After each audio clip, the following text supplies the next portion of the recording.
বাবা-মা হওয়ার জার্নিটা কিন্তু এতটাও সহজ নয়। সন্তানদের ভালো ফিউচারের জন্য স্বামী-স্ত্রী ২ জনের একসাথে পাশে থাকা, একসাথে পথ চলা সবকিছুই কিন্তু স্যাক্রিফাইস এবং কম্প্রোমাইজ করে চলতে হয়। হ্যালো, আসসালামু আলাইকুম এভরিওয়ান। কি অবস্থা সবার? এই ব্লগটা হচ্ছে আমার বেশ কিছুদিন আগের একটা ব্লগ।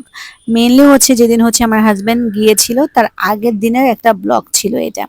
সকালে কিচেনে গিয়েই দেখলাম যে আম্মু হচ্ছে রাতের জন্য হচ্ছে আলু ভাজি আর হচ্ছে রুটি বানিয়েছে। তো এইটা এনে হচ্ছে আমি আমার হাসব্যান্ডকে দিলাম। দেন হচ্ছে আমিও খেতে বসে পড়ে গিয়েছি। কারণ এখন হচ্ছে অলমোস্ট সকাল ১০টা বেজে গিয়েছে। আজকে ঘুম থেকে উঠতে অনেকটাই লেট হয়ে গিয়েছে। ইদানিং ধরে কিন্তু আমি সকাল সকাল ঘুম থেকে ওঠার একটা প্র্যাকটিস করে ফেলেছি। আগে তো কোয়ার্টারের মধ্যে সকাল ১১টা থেকে ১২টার ছাড়া আমার ঘুমই ভাঙতে যেত না। মানে কোনোভাবেই হচ্ছে ১১টার নিচে আমি ঘুম থেকে উঠতেই পারতাম না। কিন্তু এখন কিন্তু হচ্ছে আমি সকাল ৭:৩০ বা ৭টার মধ্যে হচ্ছে প্রতিদিনই হচ্ছে ঘুম থেকে উঠে যাই। খাওয়া-দাওয়া শেষ করার পর দেন হচ্ছে আমি চলে এসেছি আচার নেওয়ার জন্য। এই আচারগুলো বেশ কয়েক মাস আগে হচ্ছে আমি বানিয়েছিলাম। তো এটার ব্লগটাও কিন্তু আমার চ্যানেলে দেওয়া আছে। তোমরা চাইলে কিন্তু চেক আউট করতে পারো। তো রাহাত যেহেতু আমাদের বাসায় সবথেকে বেশি আচার পছন্দ করে খিচুড়ির সাথে, মেইনলি কিন্তু আমাদের বাসায় আচারই তৈরি করা হয় শুধুমাত্র আমার জামাইয়ের জন্য। যেহেতু এখন ও থাকছে না আমাদের কাছে, তাই চিন্তা করলাম বিদেশের মাটিতে বসেও যাতে আমাদের হচ্ছে আচারটা ও খেতে পারে, সেজন্য আচারগুলোকে আবার একটু তেল গরম করে হচ্ছে গরম করে নিচ্ছিলাম। কারণ যেহেতু কয়েক মাস আগে বানানো, সো ভালো করে তেলের মধ্যে হচ্ছে আবার একটু গরম করে রোদে দিলে হচ্ছে ও বেশ কয়েক মাস আবার ইজিলি হচ্ছে খেতে পারবে।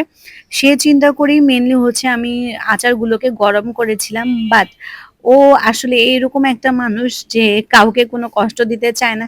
সে যখন শুনেছে হচ্ছে আমরা হচ্ছে ওর জন্য আচার বানিয়েছি বা আচার দেওয়ার জন্য হচ্ছে সবকিছু করছি, ও একদমই নিতে নারাজ। কোনোভাবেই তাকে কনভিন্সই করতে পারলাম না নেওয়ার জন্য।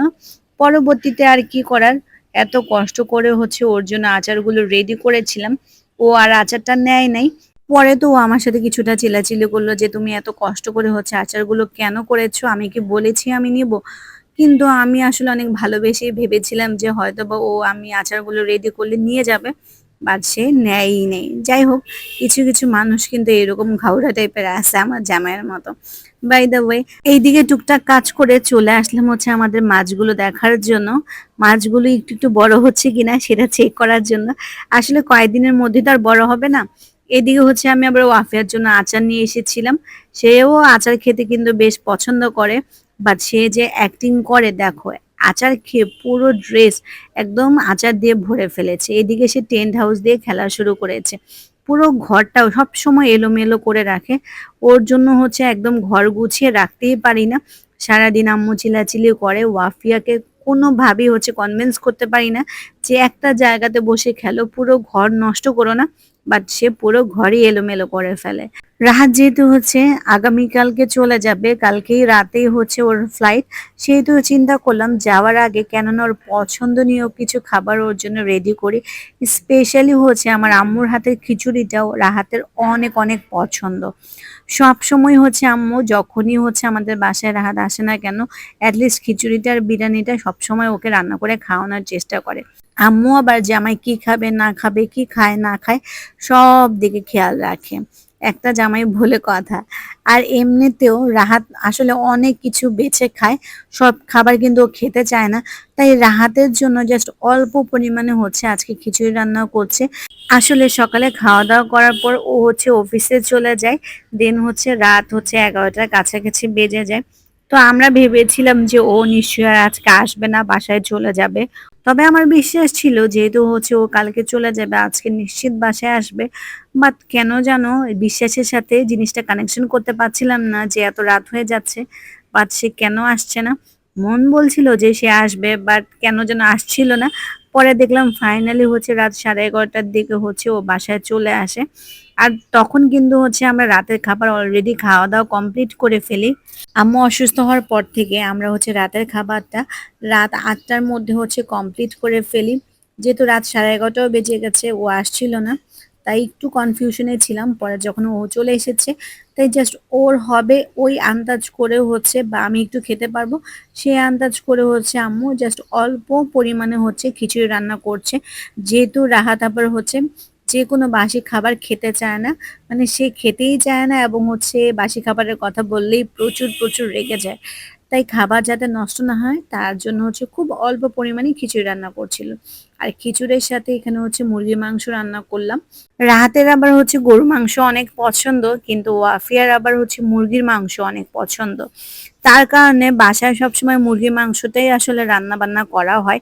কারণ ২-১ দিন পরই হচ্ছে ওয়াফিয়া মুরগির মাংসের জন্য প্রচুর বায়না করে। ইভেন একদিন যদি পার হয়ে যায় মুরগির মাংস রান্না করতে, তাহলেই ওয়াফিয়া প্রচুর মানে কান্নাকাটি শুরু করে দেয়। শাকসবজি খেতেই চায় না। ওকে নিয়ে যে কি একটা ঝামেলায় পড়েছি। বাট ইদানিং ধরে চেষ্টা করছি অল্প পরিমাণের সবজিটা খাওয়ানোর জন্য। বাট শাকটা একদমই খেতে চায় না। দেখতে সময়গুলো কিভাবে পার হয়ে গিয়েছে। এই তো সেদিনের কথা, সেদিনই ভিডিওটা শুট করেছিলাম তোমাদের সাথে শেয়ার করব বলে। কিন্তু দেখো তখন হচ্ছে আমার হাজবেন্ড হচ্ছে আমার কাছে ছিল, কত পাশে ছিল।